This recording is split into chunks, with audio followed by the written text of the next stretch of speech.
Hi everyone, this video will show how premium users could use Ultimate WP Mail with Ultimate Product Catalog's inquiry form feature. If you haven't already, go to the WP Mail settings and click Create New Email by clicking on the Add New at the top of the page. Name your email, then either choose a template or build your own email from scratch by clicking the options in the row with the blue buttons. While you are editing blocks in the email, you can insert tags which will use information submitted by the user. In this case, if you edit a block, then click Email Variables in the editor and select Status Tracking Tags.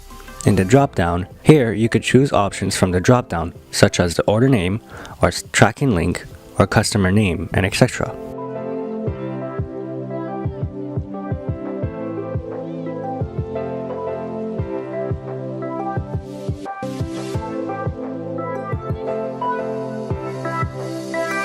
After saving your email, go to the OTP dashboard and click the Statuses tab.